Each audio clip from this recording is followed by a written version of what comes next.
Welcome to Wise Move, where we dive into real estate, real life, and real wisdom. I'm your host, Meredith Buckland, a top realtor in the greater Atlanta area with over 12 years of experience. I have had the privilege to help hundreds of clients navigate their moves successfully while gaining a wealth of wisdom along the way. As Einstein said, wisdom is not a product of schooling, but of the lifelong attempt to acquire it. So join me as I connect with clients, colleagues, and industry experts to discuss market trends, share valuable advice, along with real-life stories that can help make every move a wise move. Welcome to Wise Move. Today on the show, we're joined by Angie Mezza-Smith, a true leader in the Georgia real estate industry. She's been licensed since 2009 and serves as a managing broker since 2003. Angie has spent her career managing, supporting, and training thousands of agents like myself across the state. And she's been teaching continuing education classes since 2007 with a passion for contracts, license law, and a belief that smarter agents make stronger professionals. Before her real estate journey, though, Angie built a strong legal background working with two clerks of the court and in the state district attorney's office in Northwest Florida as a paralegal. That experience gave her a sharp eye for detail and compliance, skills that she's carried into her leadership and teaching. She's respected by real estate attorneys, brokers, and agents alike, and she is known for her wealth of wisdom, dedication to professionalism, and her mission to empower agents to succeed. That's a huge intro, but she is a massive wealth of wisdom, and I am so happy to welcome you, Angie, to today's show.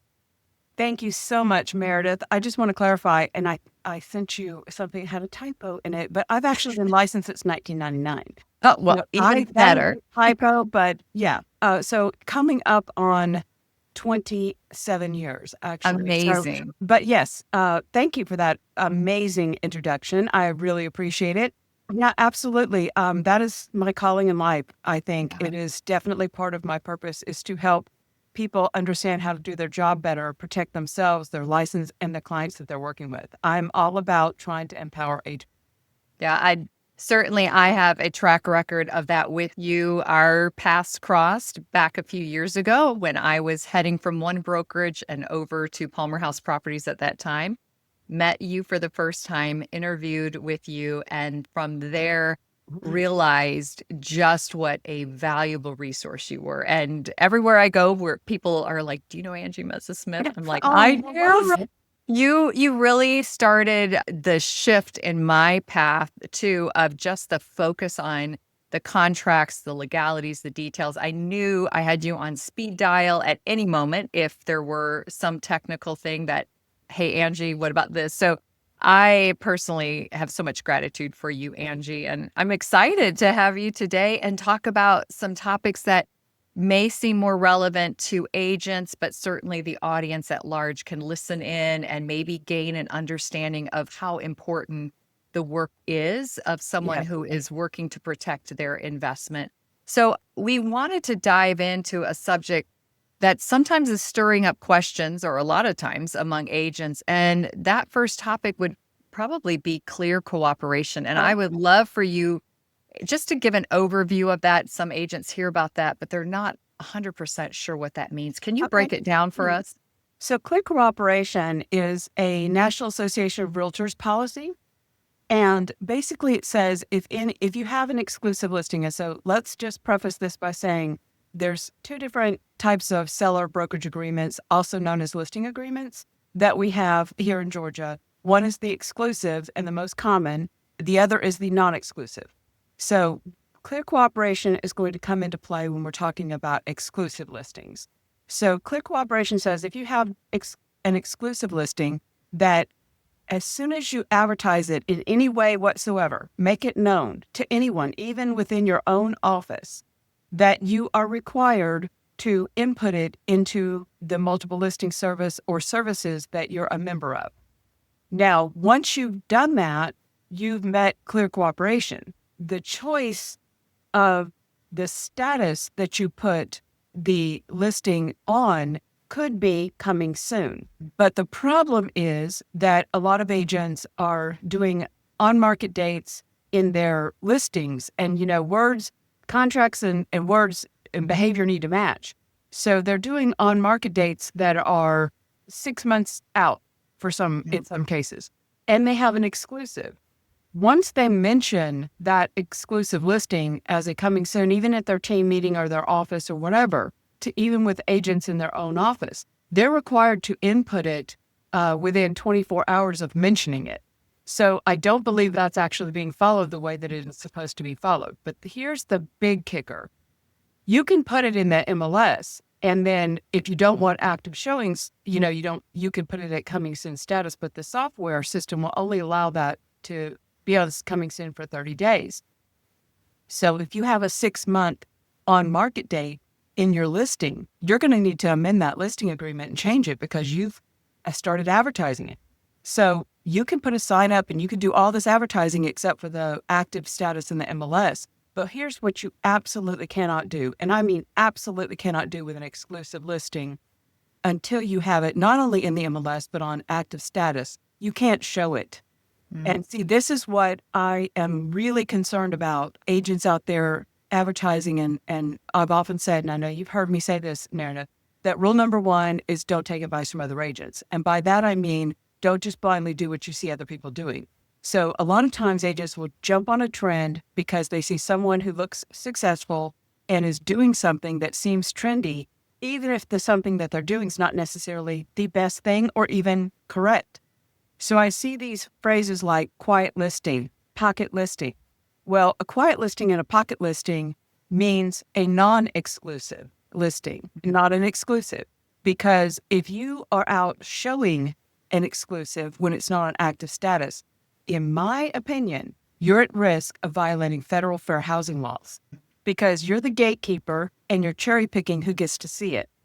Yeah. And that's where it goes way beyond a NAR policy and it goes way beyond an FMLS and Georgia MLS policy.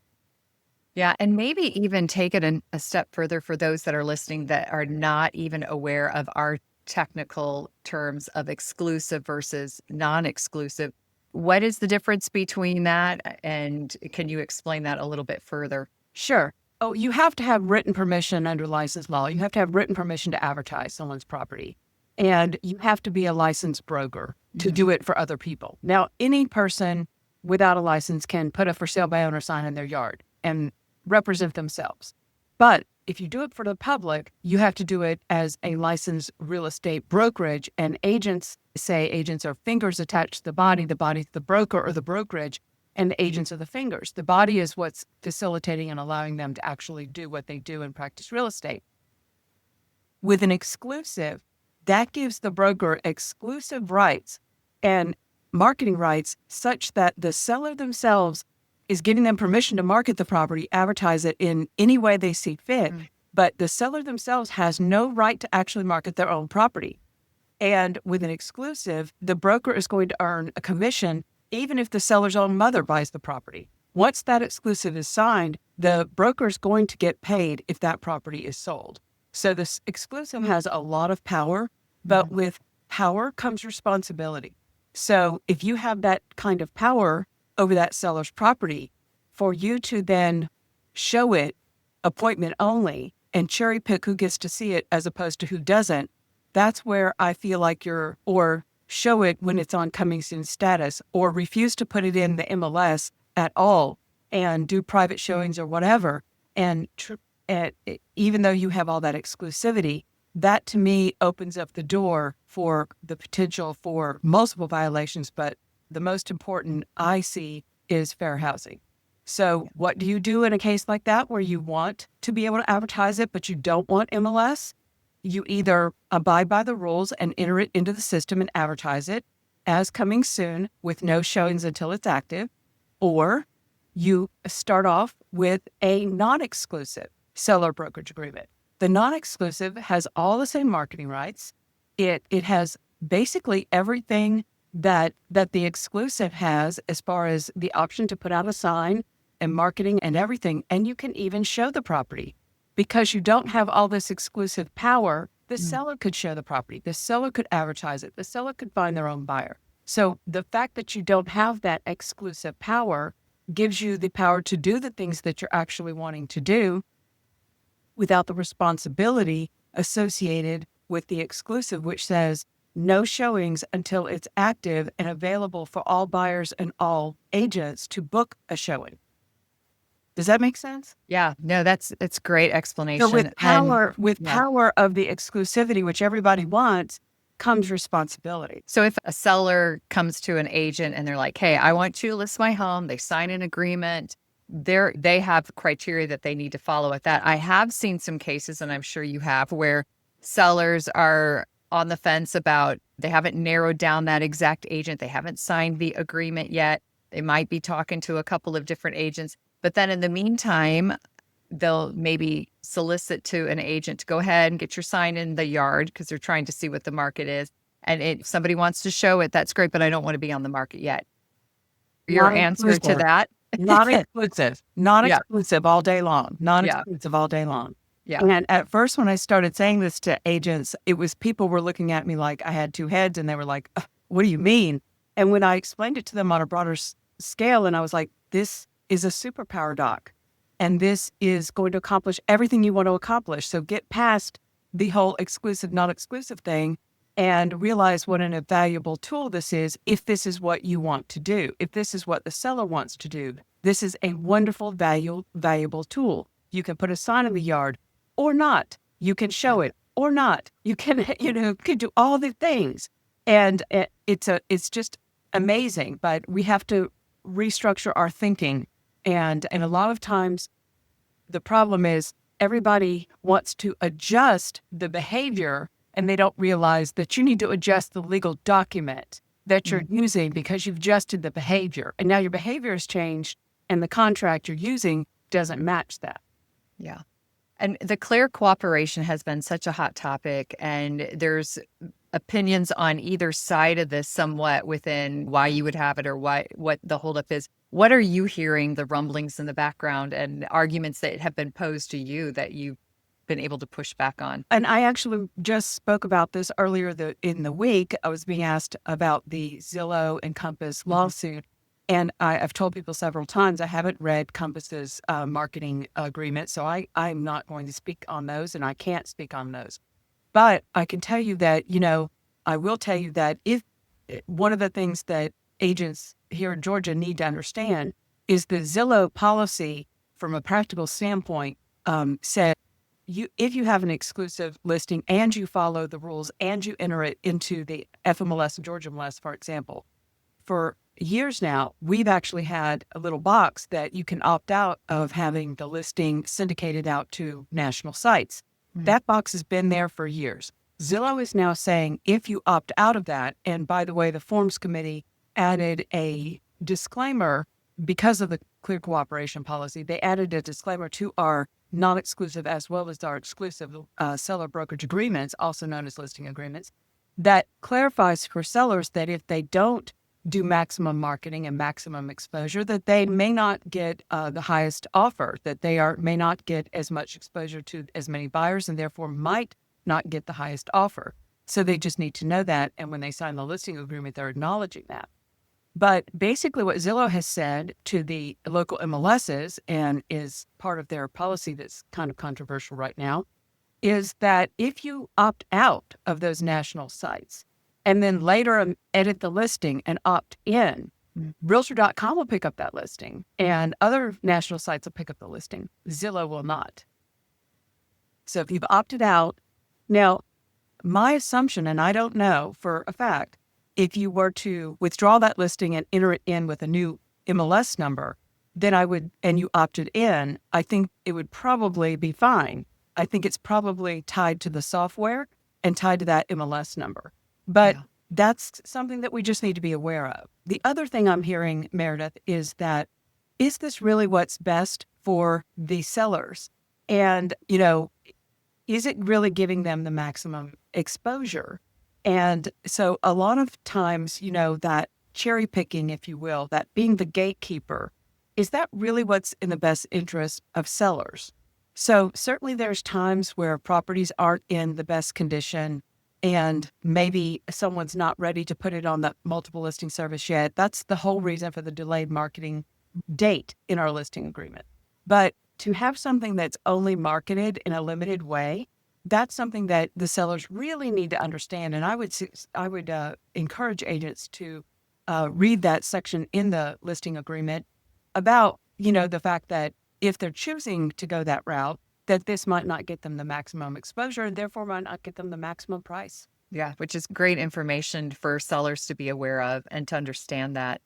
You talked about pocket listings, and I'd love to segue into that a little bit and have you explain that kind of pocket listing or office exclusive and how did those fit into the picture of all Well, of they're this? really, to me, office exclusive is a complete contradiction. I can't speak to what a brokerage might be trying to do within their own organization or document I can't see. I will speak to our GAR forms. And for a quote pocket listing, or what people are calling a quiet listing, or basically a listing that's not on the multiple listing service, that's going to be your GAR non-exclusive seller brokerage agreement. That's your true pocket listing. And so, but a lot of times agents will, in this industry after 26, 27 years, I can tell you that people rename things and they think when they rename it or repackage it and rebundle it, that somehow their renaming of things or identifying something as a new name is going to make it okay. I don't agree with that. I think it's all about the behavior. So if the behavior's a problem, then the name that you name that behavior doesn't really matter. Yeah. And the pocket listing, so we can break it down for our audience a little bit more as they're listening. And of course, agents are aware of this.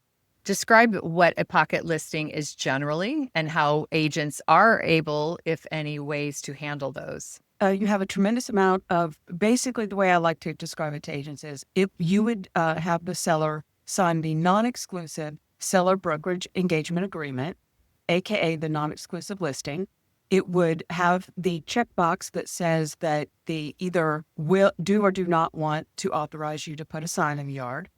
And that's completely negotiable. And then you do all forms of marketing. You can market on social media. You can market on your website. You can market any way, shape, or form that you want to, with the exception of FMLS and Georgia MLS, because their particular policies within FMLS and Georgia MLS only require exclusive listings to be input.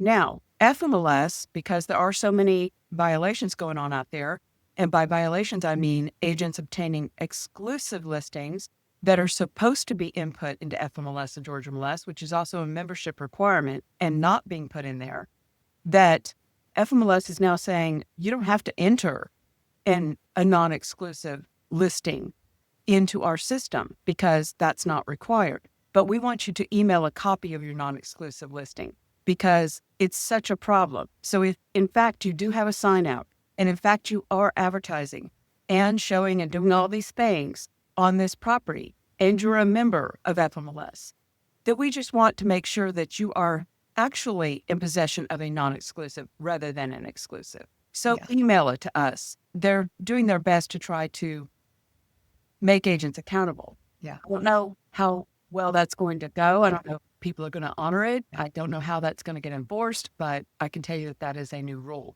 Yeah. Do you have any recent examples of situations that have come up that you have had to handle within this realm? Just feedback. I've been preaching this for months now to my own agents, but just feedback that I get from other agents, from other companies, and feedback I get and things I see myself on social media all the time. And I see quiet listing, this listing, that, and I know that rule number one is rule number one, and agents tend to copycat what they see other people doing and not necessarily read the rules and the laws. Right. And because of that, I fear that so many agents aren't educated on the fact that they may be doing this quiet listing or pocket listing or showings on an exclusive in violation. And when I explain to people that by having all that exclusive power and by not putting it on the multiple listing service, that you're violating clear cooperation, you're violating the FMLS and Georgia MLS because you're advertising it and then also showing it in a cherry picking sort of way when the general public is not on the same level of being invited to and welcome to schedule a showing appointment, that is problematic. That could, if it gets out of hand, could end up in a massive lawsuit. And that's something that I'm just really trying to get the word out about is that, listen, if you want the power to have that quiet listing, have that pocket listing, you have a document that will accomplish that. It's called a non-exclusive seller brokerage agreement. And you can do every form of advertising you want to and show the property and put a sign as long as the seller agrees to it, everything except for the FMLS and the Georgia MLS. Yeah. The coming soon, that kind of has had some changes to it in the recent past. I'd love for you just to touch briefly on that and just some of, again, the reminders of the important steps and what that means and what you can and cannot do with that coming soon. Can you elaborate a little bit more for us on that? So coming soon is a status. It's a status option within FMLS, Georgia MLS, and most of the multiple listing services. And it all depends on the software system, the particular software system of the particular multiple listing service as to how long they'll allow coming soon status. The one thing is with coming soon status, you're allowed to advertise. With coming soon status, you have an exclusive listing agreement. The one thing you're not allowed to do with coming soon status, and there's no exception to this, is actually show the property. And so if an agent calls me up and says, but this agent's bothering me and telling me their clients are only going to be in town for this weekend and they're desperate to see it and this, I'm going to tell you, amend your listing agreement to your on-market date being now, change the status to active so that all buyers and buyers' agents have equal footing to schedule showing appointments, and then you may show it. That's what I'm going to tell you. Yeah. And otherwise, you're a gatekeeper and a cherry picker. Yeah. And I, again, going back to some of the recent examples I've seen is the cautious to be careful of agents who don't have an agreement signed, are at the request of a seller, just putting a sign in the yard ahead of time and then getting to it. And then maybe even offering to let somebody see it in the meantime. It really feels that's their sneaky little way to get around the market or get around the and they're agreement. at minimum, they're violating license law because, my dear mentor, the late Greg Dunn, told me early in my career, if it ain't in writing, it never happened. Right. And we are required to have written permission to advertise. And let's just be clear about something we haven't talked about. The authorization to show unlisted property, which is a customer agreement for a for sale by owner. It absolutely positively does not have any marketing or advertising rights in it.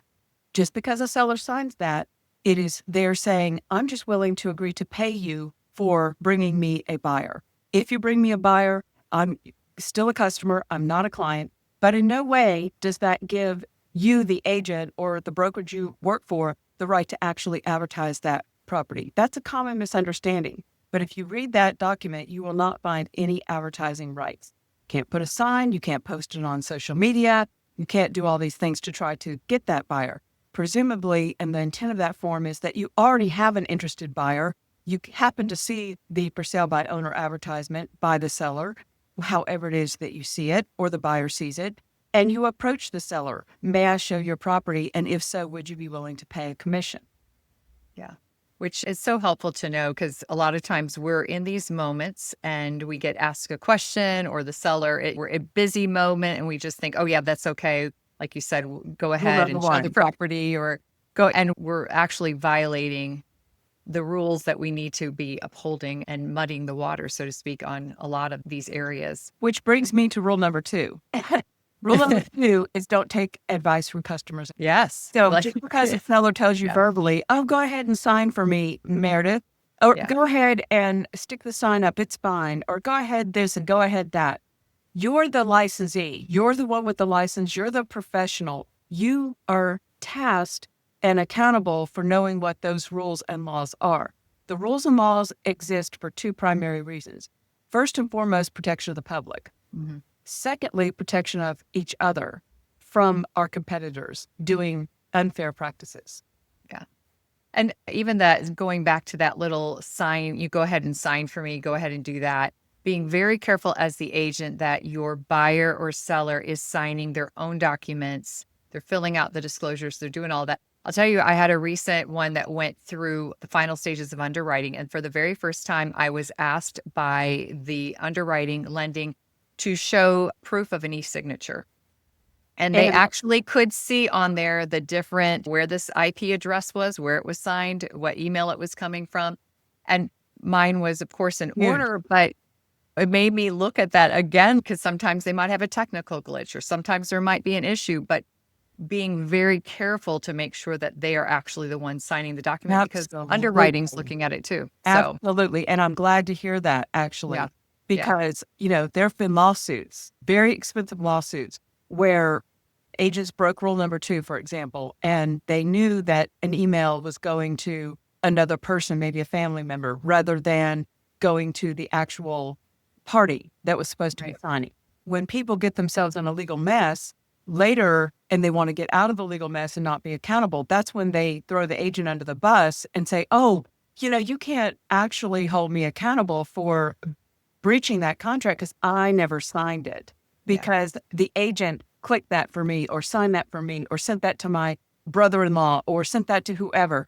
So yes, it absolutely positively matters. yeah, And when we are talking about electronic signatures, one thing that we've seen over the years, and it's no longer being tolerated, and I'm so happy, is, we have to remember that, a corporation can't hold a pen.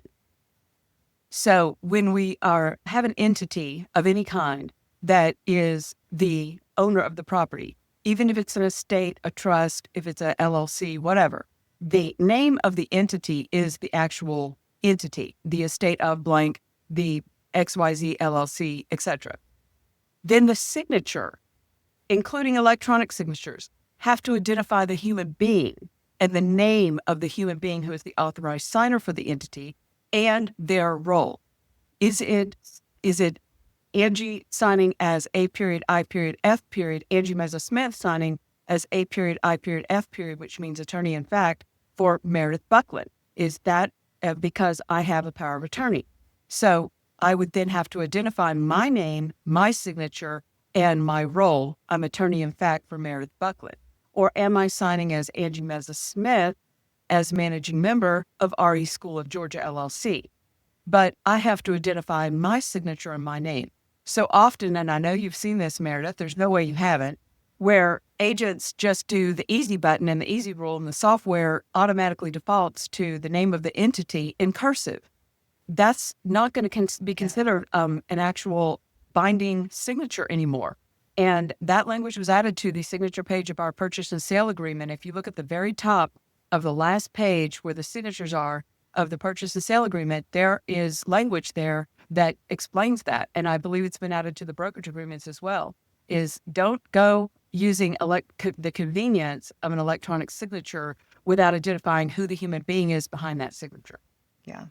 There's so many of these important issues that we can get overlook or get lazy or get careless in. And maybe knowingly or unknowingly, we are creating a significant legal issue Correct. that could harm our clients, harm ourselves. And think about it. If somebody wants to, as an agent, if somebody wants to later claim I'm not in a binding contract, Yeah. and you let that error slide, maybe the error was made by the other agent and you saw it and you're like, oh, they didn't do it right, but you let it slide. If later this contract is deemed completely unenforceable as a result, this is where agents and brokers can be in a liability situation. Yeah. Yeah. Significant. I know we talked a little bit about this, you and I wanted to kind of circle around to this today, even as we conclude, about the advertising rules and risk and where things get tricky, and, the agents that love to build their hype on the social media, and then the advertising under clear cooperation and how all of that works. I would love for you to kind of dive into this, because I'm sure you are seeing a lot out there in terms of this, and love to have your input on that. So it's actually the number one thing I see that's being violated as far as Georgia rules and license law is agents not identifying or not properly identifying the brokerage that they're licensed with when they advertise in all forms. And when I say the broker or brokerage, it has to be the broker or brokerage as on file, on record with the Georgia Real Estate Commission. So you'll see agents out there using the name of a national franchise, for example, but that's not the full name or the precise name on file with the Georgia Real Estate Commission. Technically, mentioning a broad name of a national franchise isn't going to be adequate unless that's precisely what is on file with the Real Estate Commission. Remember, you're a finger attached to a body and the broker is the body. The broker is what allows you to do anything. If the finger is not attached to the body, the finger is completely useless and cannot do anything without the body. The body can do things without the finger, but not the other way around. So there is never voicemail greetings, signatures, email signatures, social media. This is huge. See it every single solitary day, where agents are letting the public know that they're in the real estate business and maybe even talking about their team name. If that team's incorporated, guess what? If all you're doing is advertising your team name, you could be charged not only with violating the advertising rules, you could be charged with operating an unlicensed firm. That team is not licensed and cannot practice real estate. So if you want to advertise a team, you have to have two things. You have to have your name as the individual licensee, and you need to make sure that your name that you're using is actually the name that you have on file with the Real Estate Commission.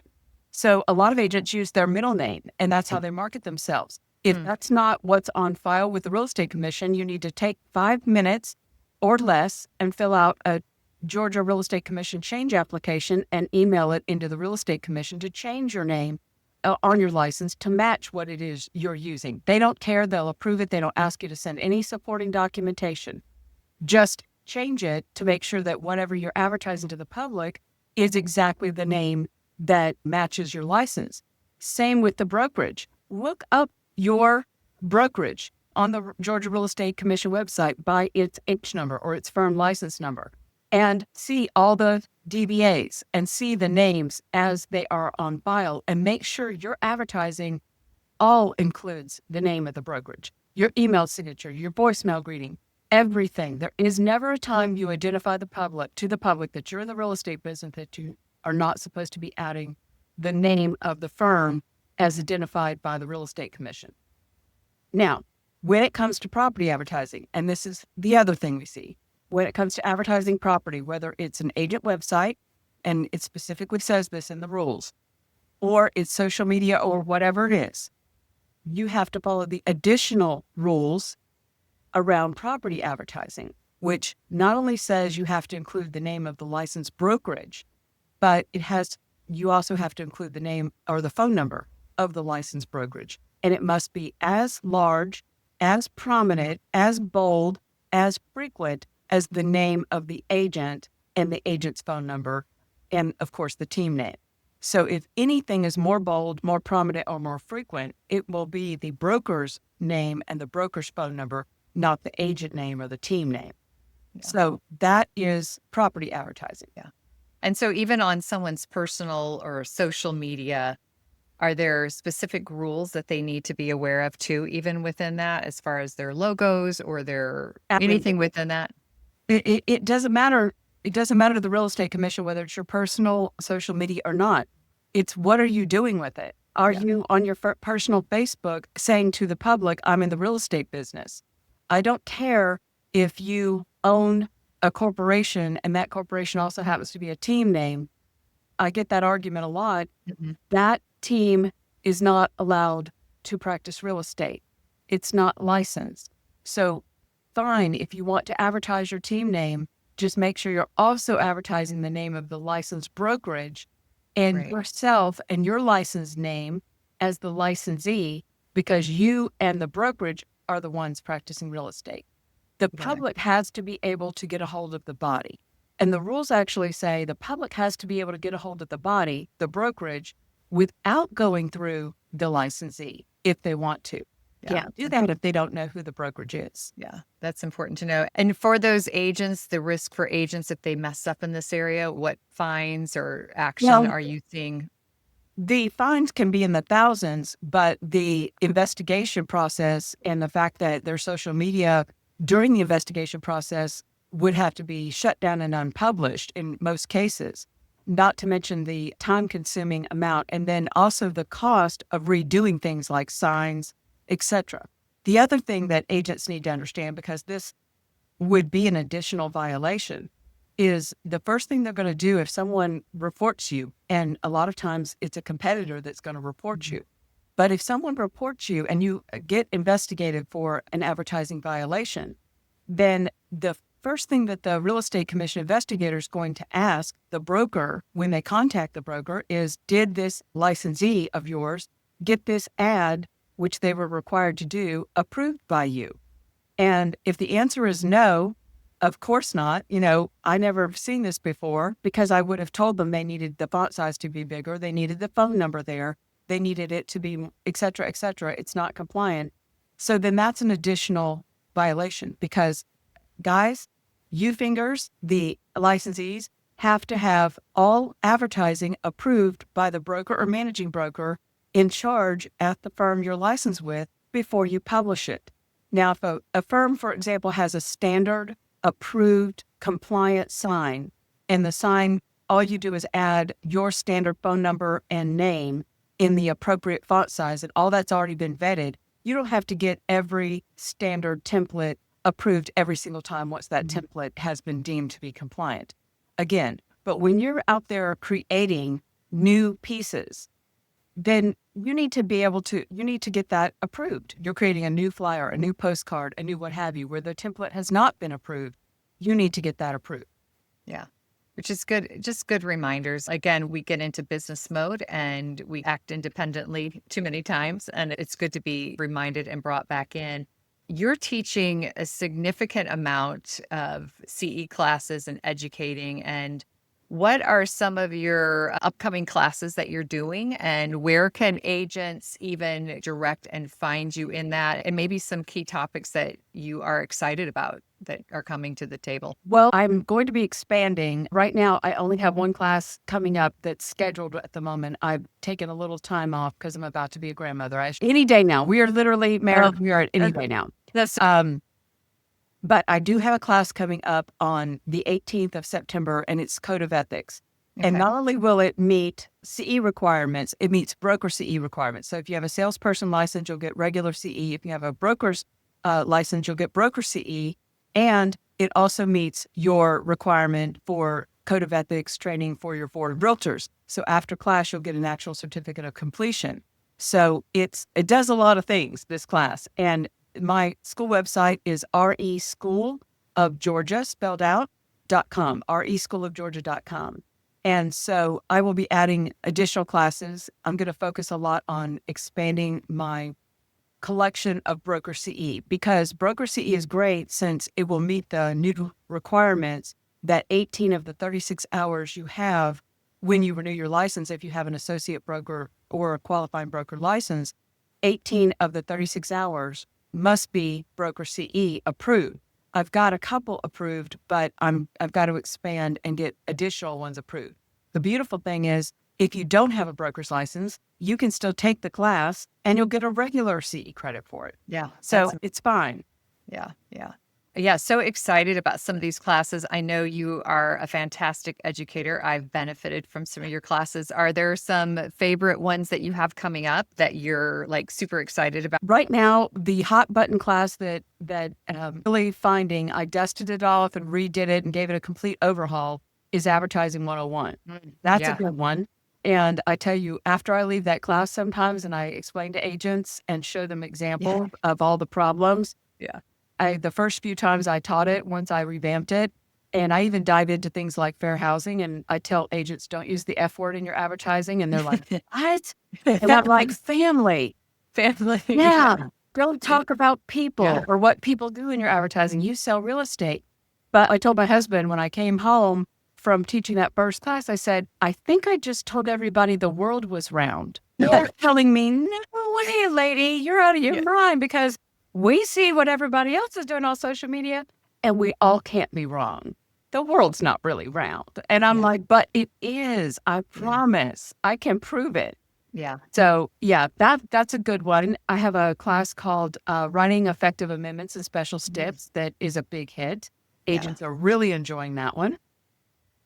Your money, your money, agency, and brokerage agreements. That's a good one. Advanced contract strategies, understanding our contracts.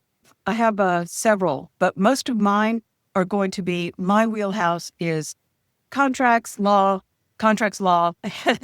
No, and my superpower, if I have one, is taking complex concepts and being able to repackage them and boil them down in a simple, easy to understand way, so that I can take a complex concept and explain it in a simple, easy to understand way, so that I see that light bulb pop on over the agent's head. I'm looking for that in class.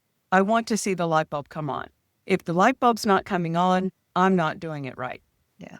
You definitely have a superpower, Angie. I know there's so many times that agents or people get into real estate and they're like, how hard can this be? I'll just get my license, going to make a few sales, and not understanding the legal contract that they really need to know well, and how that language and the nuance and what it really means. And so many times I know I've come back to you in the past and been like, Angie, this is what this says, and that does this mean that? And being careful with how we write stipulations. And there's just so much in that, because we're literally going to put our clients in jeopardy if we're not paying attention. And to these areas, especially in contracts and all of that, it's not all the fun parts of it, but it's the necessity and Absolutely valuable. Not to mention the fact that we're in a highly regulated business, assisting people with the most valuable asset most people ever own. That's a huge responsibility. It is. And when you have that privilege, and that's what a license is, it's a privilege. When you have that privilege to do something that, but for that privilege, or in this case, license, it would be illegal to do, you have to have the responsibility that goes along with it. Yeah. And I greatly appreciate your attention to that detail. You're just so valuable in this world of real estate, and you're always beating the drum and importantly, to keep us in line as agents, as brokerages, so that we can protect our clients and protect this industry in what it should be and can be. So where can people find you, Angie? I know you gave the mention of your school name, but where else can they find you? And I would love for people to be in touch with you and about some education classes that they can. I'm on Facebook and Instagram. I'm getting my social media overhauled right now. So I'm doing some refresh of all of that, but I'm at Mezza-Smith on Instagram. I'm Angie Mezza-Smith on Facebook, and people can always connect with me, Angie at reschoolofgeorgia.com. I do have a full-time job as a managing broker, and love that. And I've been doing that since the early 2000s when I got my broker license. But the school is something that I have a passion about. And as I'm also working on a book, and I'm about halfway through the manuscript right now for the ultimate self-help book for real estate agents. It's going to be called Smart Agent. And it's going to be hopefully as educational as reading a textbook without being a textbook. In a simple, tell it like it is way, with stories, examples, and I'm hoping it will inspire and empower. Yeah, I know it will. And I'm excited about that book coming out too, so that we can have you back on and discuss that and the rollout for that. And in the meantime, you're off to a beautiful experience having your first grandchild. It's going to be amazing. I'm so excited for you as a grandma myself. The best ever. So I'm excited for you and praying that will go well and safely for all the involved there. But Angie, thanks for stepping on to the show today in your busy schedule. I greatly appreciate you and excited for people to find you and learn more on your School of Education. Thank you so much. And stay tuned, because next year I'm also going to start offering online CE courses that will not be boring. I promise. Yeah, no, they're not boring already. So I can only imagine the excitement of this. But Thank you again, Angie, and thank you all for tuning in to Wise Move today. Thank you. Thanks, Meredith. Have a great day. You too. Thank you for tuning in to Wise Move. I hope today's episode provided you with the tools and insights you need to confidently navigate your real estate, community, and life journey. Don't forget to subscribe, leave a review, and please share this podcast with friends and family who are making their own moves. Stay connected for more real estate insights, and remember, every great move starts with a wise move.